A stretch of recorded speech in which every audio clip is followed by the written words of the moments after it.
Now I know that you can do it safely and you don't have to worry, oh, my animal is gonna make it. Do I need to sell some of my animal collection? You don't. And I will show you.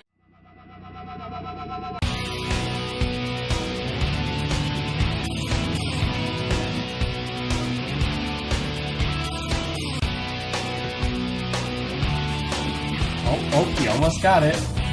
Oh, keep reaching for it.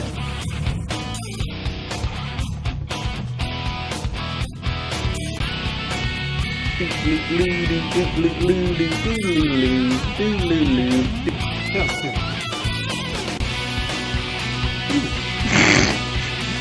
your mind. What are you doing? Chill! Welcome back to Talking Serpents. So today I'm going to be showing you guys how I will be moving with reptiles.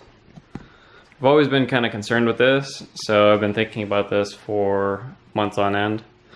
I bought 4 of these tubs. I got these from Walmart. They're 36 inches wide, about 17 inches deep, and about 8 inches high. So these are locking, so it gives you a little more extra security, because we all know reptiles, especially snakes, are little escape artists. So you don't want to give your reptile too much space while traveling, because you don't want a bunch of stuff in here as well, because if you do, they might bump into your reptile and potentially hurt them. So we'll keep it fairly bare. Snakes still usually don't need a lot of space anyways. Alright. This one I modified like last week. And I cut this out of birchwood because birchwood is safe for reptiles. So I made a little cardboard template, and then you don't have to do this. This is just what I wanted to do because these tubs stack on each other really nicely. So I figured I used another tub for this. It would work better. So I cut this out and got it all notched out. So, you know, whatever snakes are in here aren't going to be visiting each other while we're transporting them. And I put these little triangle gussets on each side so it's nice and rigid. I put silicone caulker on all the edges so it's all watertight and sealed. And yeah, I think I'm going to be having my ball python over here and my yellow anaconda over there. She's not very big right now, so it's perfect. So yeah, those are the tubs, and we're just gonna put our normal bedding in here because we have aspen bedding. So we'll be filling that with aspen bedding and bushes, like we have these bushes right here, and yeah, stuff like that, because obviously bushes aren't going to be harming them if we are on a bumpy road. And if we're only on the road for 2 days while we're driving, because we're going to be transporting it through driving, I'm not going to put a water dish in there because obviously it's just going to spill everywhere, create unnecessary living conditions and humidity and etc, etc. So when we are stopped, let's say for the night, we're obviously going to give them water. And then we also have a tokay gecko and our crested gecko. So we bought these. They're like shoebox tubs, I think. Focus, focus. Why don't you focus? I'll just read it. It's 14 inches long, 8 inches wide, and 5 inches high. Got them for like $1. They're pretty cheap. So these will be stocked on top of each other. And obviously, these don't have air holes. So I'm going to have to make holes in these, and I'll probably be doing it definitely on the sides, because if these are going to be stacked on top of each other. If you never use tubs, they hold humidity very well, since they're pretty sealed and your humidity isn't escaping out of the tub. So now we'll talk about heat, especially if we're going to be on the road for, in our case, we'll be on the road for about 21 hours. So that's a lot of drive time. With a stop in between. Yeah, with stopping in between as well. So we need to make sure we have an adequate heat source that is constant, because we definitely want to make sure we don't have any issues while we're transporting our animals. So what we did is, this is actually It's a heat blanket. We got it off Amazon. I'm pretty sure it was what, 20 bucks? One was 20, one was 30. Okay, so this one for the car, I'm pretty sure was 20 bucks. And it plugs into your cigarette lighter. I've tested it for the past, I don't know, 3 days. It works pretty good. And I wrapped it around one of the tubs as I was kind of driving to work to test it out. And then it didn't seem like it was holding enough heat. So I'm going to be building a box that's going to go around the entire stack of tubs so that this heat blanket will be on the inside, like on one of the back walls. And it'll just be sitting there radiating all of the heat constantly instead of just escaping out in the truck, because the truck has windows and all the outside air is much cooler. So what we're going to be doing today is we just got back from Home Depot and we're going to be building this wooden structure to go around to radiate the heat in. So, oh, one more thing. So this strap that's right here, could you go ahead and lock everything up, Stephanie? It's my handy dandy assistant for the day. So, obviously snakes are escape artists. Yeah, I mean, especially this guy. He will push his nose into anything, and he's what, almost 12 feet? He's definitely gonna poke his nose out, and I'll be like halfway to wherever destination I'm going, be like, he's like coming over my head like, oh hi, what you do? You driving? How's it going?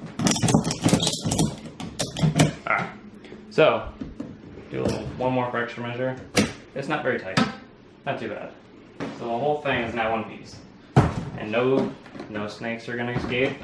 We still have a lot of testing to do, but for today we're at least gonna build the wooden structure and throw the tubs and that in the truck for the next few days and test it with the heat blanket and see where we need to go from there. Yeah, if it's too warm, because that doesn't have a regulator on it, I might have to start adding holes on the structure, which is fine. So that it ventilates out. Yeah, and that way I'll figure out some way of regulating it. Maybe I could even go back to Home Depot and get one of those cheap, I think $5 or $10, like, there's a vent. Maybe it's like that big, and there's a little like lever on the side that opens and closes the vent, kind of like how your AC works on a car, and that will let heat stay in or out. And I'll probably put it on the top because obviously heat rises. That way when you're driving throughout and you're like, oh, it's getting warm, you can just open it up. Yeah. All right, so let's go out in the garage. Let's go cut some wood. All right, so we're back in the garage, and we got 2 4x8s. We didn't need to buy anything very nice because it's just going to be transporting animals to keep the heat in. So each 4x8 was $17 to $18 each.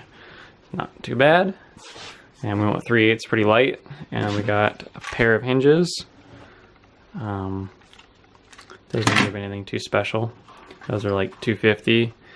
And this is a slash lock. We already used one of these on our Tokay Gecko, on his enclosure. They lock and they make sure it's pretty tight. So we'll use that for the front door that everything will be sliding into. So yeah, it's time to cut out the wood.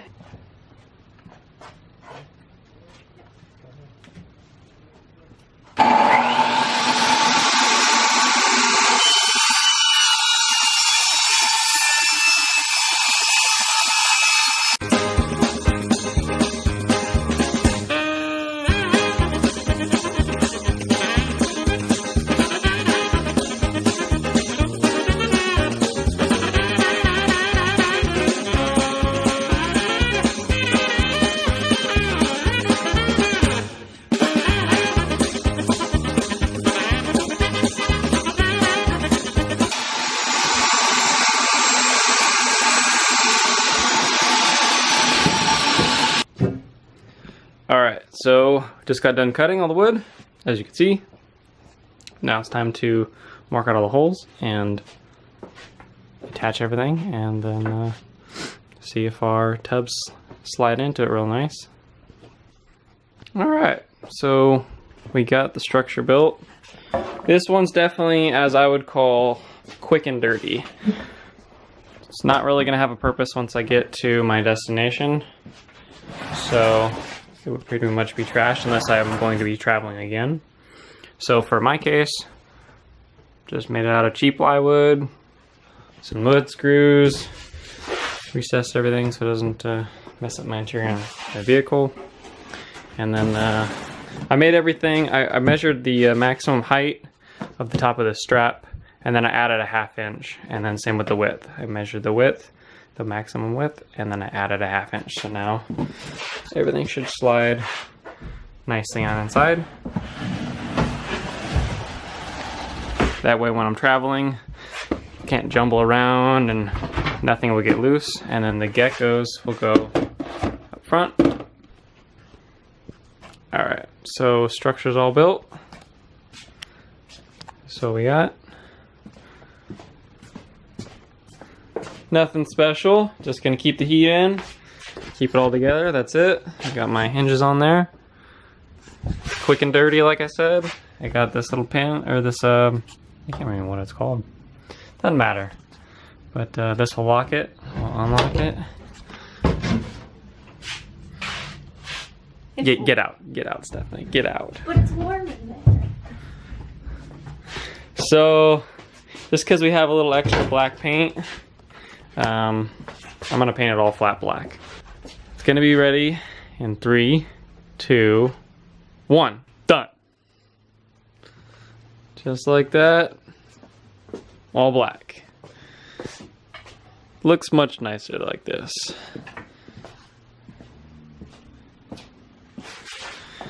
Alright, so now when I let the paint dry fully, then I'll go ahead and put everything in here, and when I drive to work, I will have my temperature thermometers in here, and I'll be able to tell how warm it is inside this enclosure little setup. I don't know if it's going to be too warm or not warm enough, so I definitely want to test it before I get on the road. Wow, it has been a few days since I filmed the last part of that video.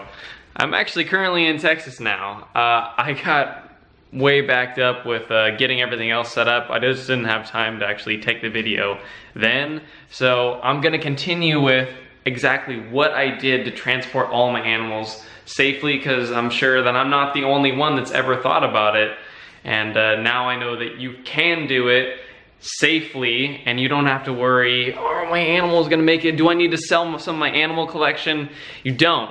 And I will show you everything that I learned, and there's definitely a lot that I learned. There was more to it than I even thought, but all the trial and error is definitely gonna be passed on to you guys if you ever need it. So I'm going to show you what I did.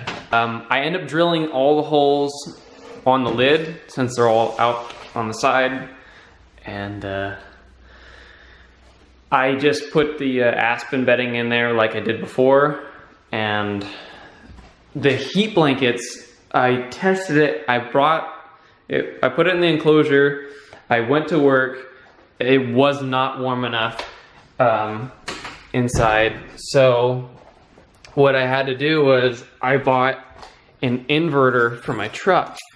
Your vehicle, if you're going to be transporting in a vehicle, you have a battery in there, and in my case I have a diesel truck, so it's 2 batteries, but it doesn't matter. You can do it with 1 battery.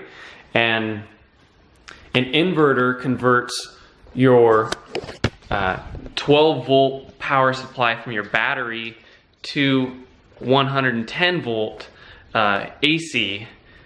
It goes from 12 volt DC to 110 AC, and like you normally have like an electrical outlet, that's 110.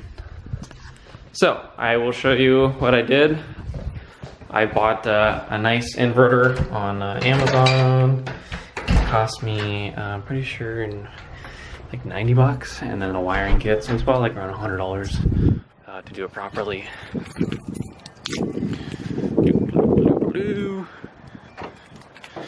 So I put my inverter underneath my front seat.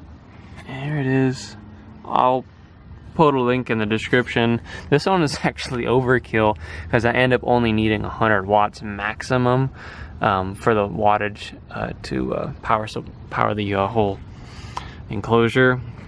This has 2 USBs and the 2 110 plugs, and then it does an 1100 watt power supply.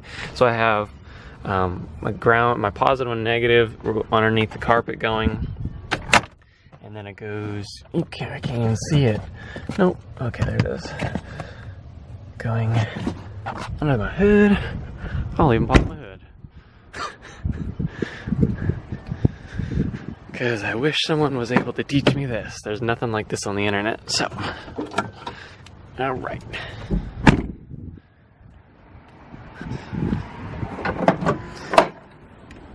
Oh, it just rained. So, on this side I have a battery, and I put my 2 gauge wire through here. You got my my positive that goes here, and then I got my fuse block that's for that specific 1000 watt inverter, and then the negative wires are just inside of my next to the inverter, just running straight. You can't see them, but they go straight down right here. I had to make like a custom mount for this thing. I'm not sure if it even shows up. Doesn't matter. I'm sure you could do something more simple, but I'm pretty OCD. There was like other inverters you can buy on Amazon. They were like $30 or something, but I was checking out the reviews. Not good, and definitely not something you want to have going on to where your inverter is failing on you. And if your inverter fails, you could be ending up with a lot of dead reptiles or whatever you're trying to transport, and we're not looking for that. So now I'll show you what I had to do for the, we'll call it the reptile travel enclosure. Well, yeah, let's call it that. That sounds nice. It's actually currently in the attic. So,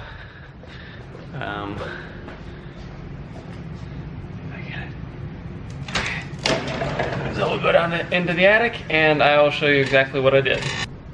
Alright, so I actually just recently put the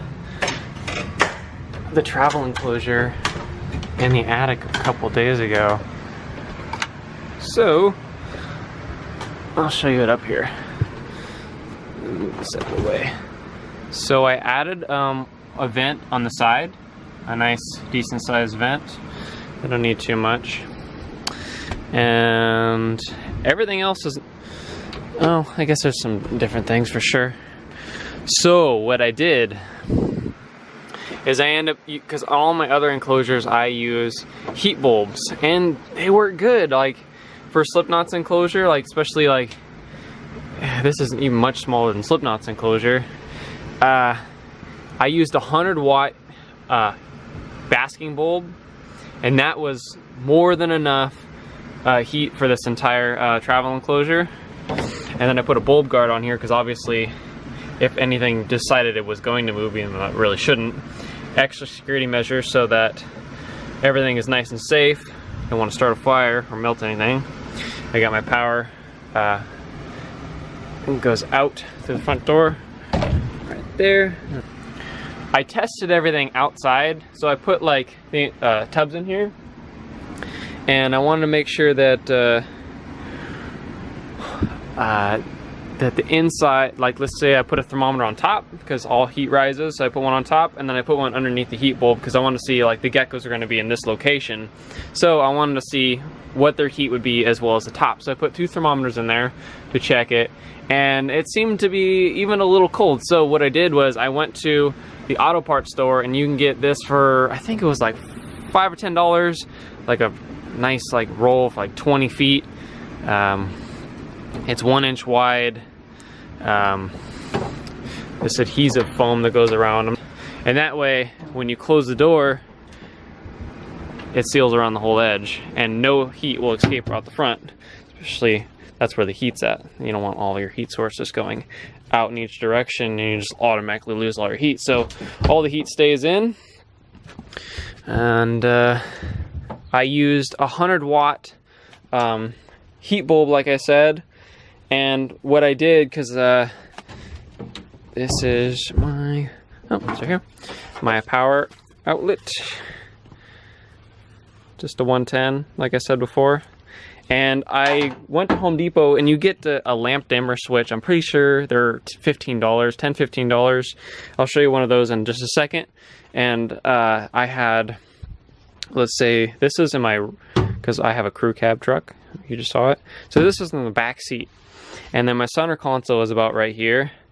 And I had the dimmer switch, which is like a rheostat, and I have all the thermometers from the upper and the lower, and then the ambient temperature of the truck. So I have 3 thermometers going on next to me for the entire drive out here, and I had a lamp dimmer switch. So I went through the desert, you know, at night and in the morning and all throughout the day, and temperatures would go up and down. It would, in certain parts of the day, it'd be like 70 degrees, and then towards the end or early morning, it was all the way down to the low 20s when I was going through New Mexico. So I needed a rheostat so I could either increase or decrease how much power was going to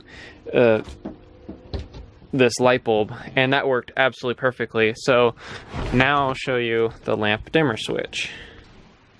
Alright, perfect example. This is my false water cobra. If you don't know that false water cobras do not like excessive heat, they're more comfortable around about 80 degrees is what they'd be very happy with. Anything higher than like 83 is definitely a no-go for this species of snake. So I have a 40-watt bulb in there, and this is a lamp dimmer switch. So this is his currently, and it slides up or down, and I'll show you. So you got the bulb, you want to increase it or decrease it, and you can shut it off if you need to. So yeah, I got that at Home Depot. I'm pretty sure it was $15 or less, probably $15. And it plugs into your current 110 power source, which is right here. I'll just show you. Might as well on here. So this is the rheostat, and then the plug that you're trying to plug into, so your other 110 goes into here, and then you're able to control the light bulb. If you want it warmer or colder, you got your rheostat or dimmer switch, whatever you want to call it. Another thing I learned is, even though I put silicone caulk around this wood piece that I made to divide the 2 snakes that were going to be in here, and in theory it worked great. It held up. It was really strong, but then all of a sudden it wasn't adhering well anymore. Like, there's no silicone caulk on the tub anymore, and it all adhered to the piece of wood. So live and learn. Don't do what I did. Attach it maybe with some wood screws on the outside very carefully, not to crack the plastic. It is possible. So what I ended up doing, because I didn't have enough time, I got another tub, put enough holes in it for the air, and then I put this on the opposite side, and that worked for me. It was just a quick fix.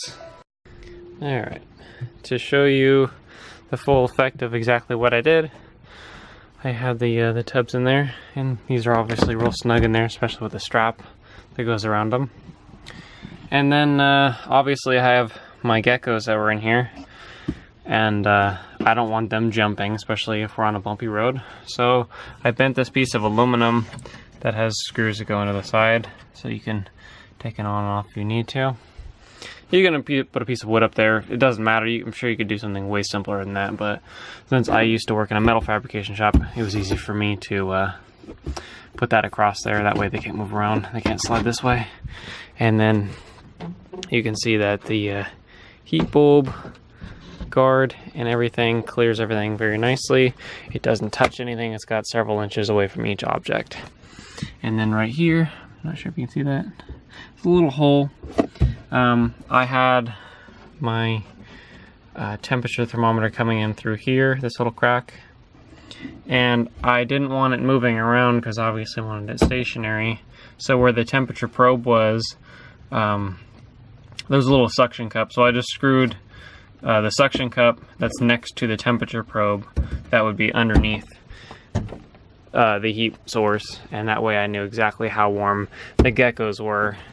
And then I put the other thermometer setup up here for the upper heat, and that's how I did it. Well, I hope this video helped you. It was definitely a lot more difficult than I originally thought it was going to be. I'm sure you could see in the beginning of the video. I was like, yeah, just put like a heat blanket over it and put some vents in it and it'll be okay. It's fine, we'll just add some more vents if it gets too hot. But having the lamp dimmer switch definitely was a must-have, especially because you need to regulate the heat up and down. Lots of temperature thermometers, make sure everything can't move, radiating the heat, keeping good humidity in there with the tubs. It was very essential, especially with, I mean, you could see I had great success. Every single animal that I transported is 100% healthy. No one got sick and not a scratch on them. So I'm very excited to say that. So hopefully everything that I went through will be knowledge passed on to you if you need it. In the comment section below, if there's something I left out, maybe there's something I forgot to mention, go ahead and ask me. And if not, if it's something, a different situation, we'll work together to maybe try to learn a different way of doing things, because everything changes in life. If you like the video, smash the like button, subscribe. I do lots of stuff on Instagram, so go check me out on there. And yeah, have a nice day.